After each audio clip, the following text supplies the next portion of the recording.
मक्का बोधी मक्का, न ऊपर न नीचे, वे तो भुट्टा कहां लगते हैं, बीच में। इसलिए ज्ञानी, एक कलयुग है, कलयुग।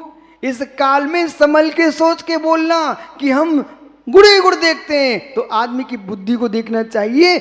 नीचे बोला तो उसने गेहूं बो दिए, और ऊपर का बोला तो यानी मूंगफली बो दिए, और दोनों बोला तो भुट्टा बो दिए। अब सोचो तुम कहां जाओगे। अनेकांत कहता है, नीचे भी ऊपर भी बीच में भी। बैठो ज्ञानी हो, ऊपर भी नीचे भी बीच में भी। कितनी बुद्धि चाहिए मालूम। संसार में जीने के लिए भी बुद्धि चाहिए, और भगवान बनने के लिए महाबुद्धि चाहिए। आ रहा है समझ में?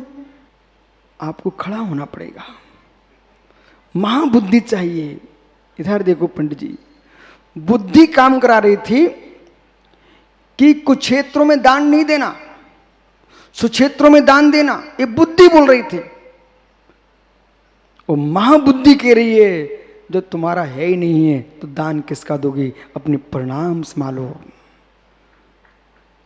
ये महाबुद्धि बोल रही है, न मेरा न तेरा झूठा झमेला।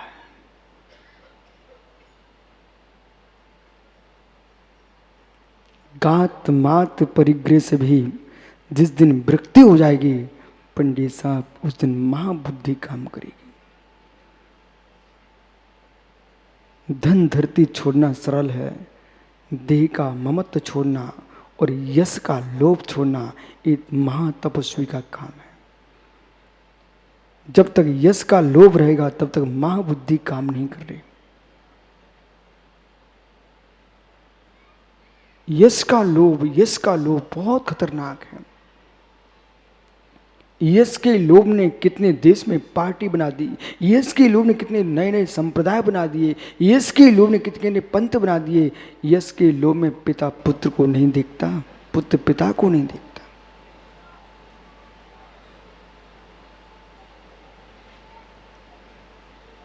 व्यक्ति अपने घर का, मकान का, जायदाद का हिस्सा तो दे सकता है, यश का हिस्सा नहीं देता। मोदी जी कितने जीव में अपने जेब का तुरंत निकाल के फेंक देते हैं। पैसा आदमी छोड़ सकता है, पर वो देखता है यश मिलेगा कि नहीं। हो आर भय मिथुन परिग्रह, ये 4 संज्ञाएं, इन 4 संज्ञाओं की सीमा है। इन्हें छोड़ सकता है जीव, लेकिन नाम भी एक संज्ञा है। व्याकरण में नाम क्या है? संज्ञा। इसको छोड़ने के लिए पसीना छूटता है। और मैं विश्वास के साथ कहता हूं, जब तक नाम संज्ञा नहीं छूटेगी ना, तब तक महाबुद्धि का प्रयोग नहीं होगा। विराजो भैया, अपना काम है मात्र वहां तक आपको स्पर्श करा देना। धीरे धीरे जीव सुनता जाएगा, तो कभी ना कभी सोचेगा, हमने वो भी सुना है। एक वो सुना कि राजेश के तिलक लगा दो, माला पहना दो, मुकुट लगा दो, ये भी सुना है। और ये भी सुना है, हे मित्र, माला का फूल वृक्ष की शाखाओं से हुआ, टीका पानी और चंदन की लकड़ी का घोल है, माथा पुद्गल का पिंड है। पुद्गल पर पुद्गल लटका करके तुम क्यों प्रसन्न हो रहे हो? मैं मानता हूं सम्मान वो करता है जो तुम्हारे शब्द व्यसन छुड़ा दे, सम्मान वो करता है तुमको मुनिराज बना दे, सम्मान वो करता है तुम्हारे लोभ कचाए छुड़ा दे। ओ मित्र, जिसने तुम्हारा एक पाप भी छुड़ा दिया, उसने तुम्हारा सम्मान कर दिया।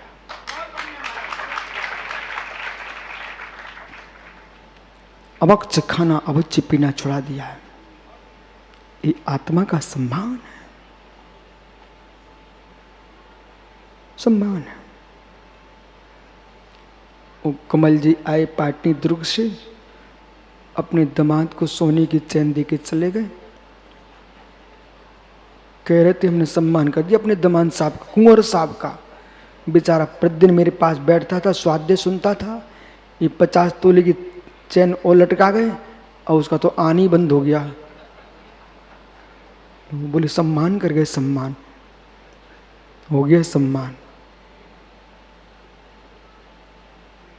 जिससे अब मालूम, पहले हमें दिखता था ऐसे गुरुजी, अब ऐसे दिखता है, हो गया सम्मान।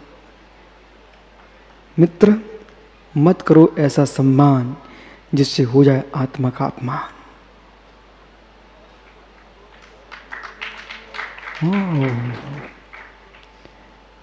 ऐसा लगता है पाटनी जी, यदि अपने चाहे विधायक जी हों, चाहे इस सभा में जितने जीव बैठे हुए हैं,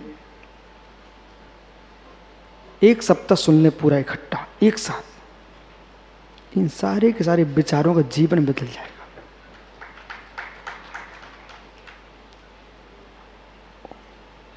सुब्रत सागर जी कल प्रफुल्ल ललित पटवा, ये मालूम सुंदरलाल पटवा का नाम सुना आप? उनके वंश के। तो ललित पटवा, मेरे पास समाचार आया, वो जा और कहीं रहे थे, परंतु रास्ते में उनका मन बदल गया। बोले चलो गुरुजी के पास चलते हैं। वो शांति से आके वहां बैठ गया। ज्ञानी, सत्य यही है, सत्य यही है। अपरिचित होके जो आनंद आता है, वो परिचय में आनंद नहीं आता। पाटनी जी, आपसे पूछ लेता हूं, जिससे ये बच्चा जन्मा है, उसे तुमने सुना था, देखा नहीं था, तब तक कुछ गुदगुदी अलग थी, और जिस दिन से तुमने बातें कर ली ना, उस दिन से कुछ हुआ है। ईमानदारी से बोलना, हुआ है। तो मित्र, बात मान लो मेरी, दुनिया से अपरिचित होकर देखोगे तो आनंद घना आएगा, और बातें करके देखोगे तो आनंद भंग हो जाएगा। इसलिए मालूम, मैं दुनिया से मौन रहना पसंद करता हूँ, कि मेरे पास आए वो भी मौन रहे और मुझे भी मौन रहने दे, दोनों आंखों से बात कर लो, जाओ। आज तक आप गिरनार जी से शम्मेश्वर तक, आरंग से लेकर के गोमटेश तक, मित्र छत्तीसगढ़ में आरंग, वो अभी कौन सा देव का मंदिर मिला था उनको? भ्रमदेव। मित्र, चाहे राजीव लोचन हो, चाहे भ्रमदेव हो, चाहे राजिम हो, चाहे मेरे मित्र रायपुर हो, इन सारे तीर्थों को निहारते हुए आप देखो, एक भी मंदिर की मूर्ति ने किसी को नमस्कार करने पर ऐसे हाथ ऊपर नहीं किया। एक भी प्रतिमा ने नमस्कार करने पर किसी को जिनेंद्र भाई ऐसे नहीं किया। लेकिन तब भी वे भगवान तो यूं खड़े हुए हैं या यूं हाथ पे हाथ रखे हुए हैं, तब भी मालूम दुनिया के लोग आकर के सिर टेक रहे हैं। बोले आनंद आता है। वे बोलते नहीं, हाथ उठाते नहीं, आशीर्वाद देते नहीं। जैसे अरहंत की प्रतिमा को निहार करके आनंदित होते हो, ऐसे मेरे मित्र निर्गंतों को देख के आनंद पाओ। न बोलो न बुलवाओ, जो है सो है। फिर देखो श्रीयान से अलग अनुपम दृष्टि। बोले कौन सी? जब भी तुम्हारे जीवन में कोई आवश्यकता पड़े, सीधे आओ, प्रणाम करो, मन में बोल के चले जाओ, अपने आप काम हो जाएंगे। क्या हो गया ज्ञानी? कुछ हो गया? गुरुजी की याद आ रही क्या? बोले हमारे गुरुजी ने तो कभी खड़ा नहीं किया, ये उनका पोता कैसा मिल गया, प्रशिष्य से हमको खड़ा कर दिया। मित्र, आपके गुरुजी ने ही कहा था कि कमल पाटनी दिख जाए तो विशुद्ध सागर जी उसे छोड़ना मत। इतना ही नहीं, बिहार में पटना है ना, पटना, तो वैशाली में मेरा चातुर्मा चल रहा था। पटना से एक श्रावक आए और पहली बार, मेरा कोई परिचय नहीं, अच्छे सेठ जी थे, हो सकता आप जानते हो, पटना के श्रावकों को, गुरु भक्तों को आप जानते हो ना। वो सेवा में लग गए, 4 महीने सेवा किए। एक दिन मौका पाकर बोलते हूँ महाराज जी नमस्ते। वो सुनो तो हमने क्या हो गया?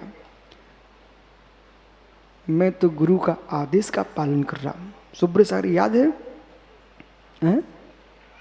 अशोक तू मालूम? बोले मैं गुरु के आदेश का पालन कर रहा हूं। क्या आदेश? आचार्य महाराज का इचल करंजी में चातुर्मास हुआ था, सरमती सागर महाराज जी का। इचल करंजी महाराष्ट्र में गए थे भैया मोदी जी। तो 2009 में इचल करंजी में चातुर्मास हुआ।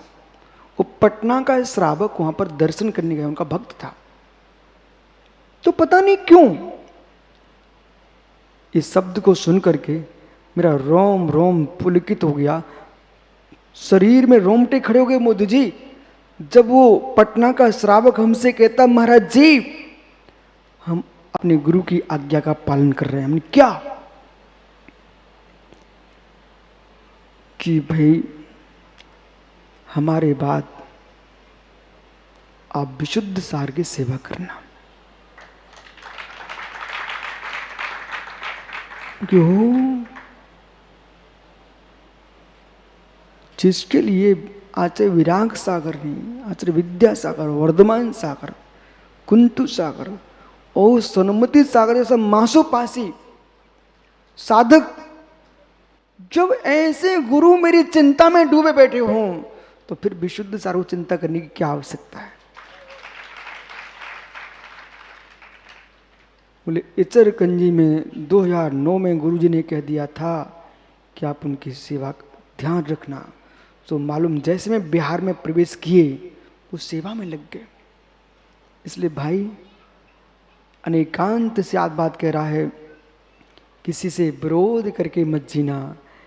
मेरे मित्र, कांटा भी तुम्हें रास्ते में लग जाए, उस कांटे को गाली दे के मत निकलना, उस कांटे को उठा करके हाथ से एक किनारे रख के जाना। हो सकता है मालूम हो सकता है अगली बार तुम लौट के आओ और ठंडी का मौसम है, वही कांटा तुम्हें हाथ सेकने के काम में आ जाएगा। विराजो मोदी जी, जो है सो है। क्या हो गया? बोलो भैया क्या हो गया? अब लाखों उत्तर देने की जगह एक ही उत्तर दे दो, जो है सो है। विराजो ज्ञानी।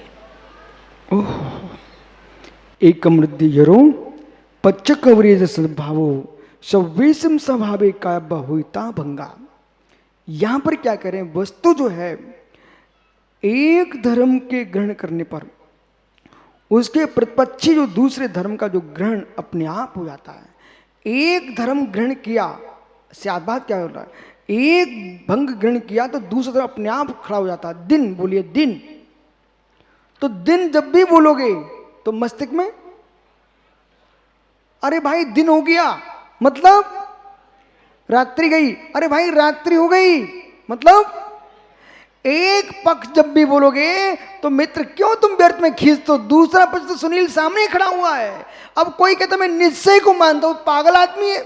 जब तू निश्चय को मानता है तो व्यवहार तो नियत है सामने, और व्यवहार को मानता तो निश्चय।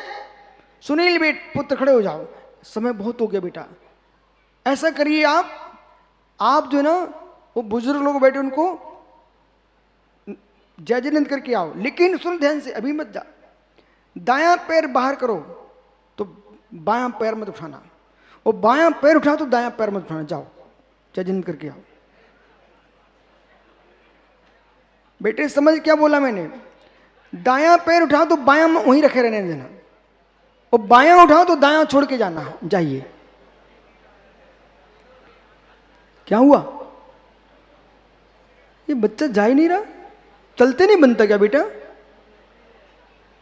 वो पारस पापड़ी वाला सो रहा, मैंने आज कौन सा पाप कर दिया? आप ही बता दो फिर पारस भैया।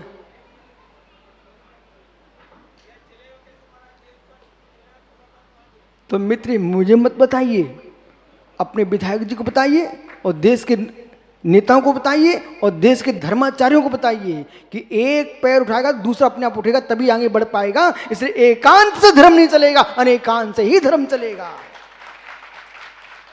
देश को चलाना चाहते हो, राष्ट्र को चलाना, समाज को चलाना, धर्म को चलाना चाहते हो, एकांत से नहीं चलता। मोदी को समझाइए, अकेले विशुद्ध सागर जैन धर्म नहीं है, देश के सारे सागर जैन धर्म है। नमो लोए सब बुसाओ। हाँ विराजो बेटा, नहीं जाओगे तो जाओ, कैसे जाओगे? हाँ अपने आप ठीक हो गए। ऐसे सुनील भैया से कहते हैं, पिताजी न निश्चय से मोक्ष मिलेगा मात्र, न विभार से मिलेगा, दोनों का आश्रय लोगे तब भगवान बन पाओगे। विराजो बेटा, क्षमा करना है। मैं क्षमा मांग लेता सबसे, क्यों? मुझे शत्रु बना के नहीं जाना किसी को। कोई अपने आप में बन रहा हो तो विकल्प भी नहीं है, जो है सो है। इसलिए एक धर्म की व्याख्या होगी, वहां दूसरे धर्म की व्याख्या अपने आप होगी। मालूम सुब्रत सागर जी, देहरादून से एक भैया के पास फोन आया, पीयूष के पास। बोले भाई गुरुजी को कोई टेंशन मत दे देना। उनके लोग दुनिया में लोग कहाँ कहाँ सोच रहे हैं। बोले क्यों? उसने पूछा क्यों? बोले बेटा जो वे बता रहे ना, कोई बताने वाला नहीं मिल रहा है।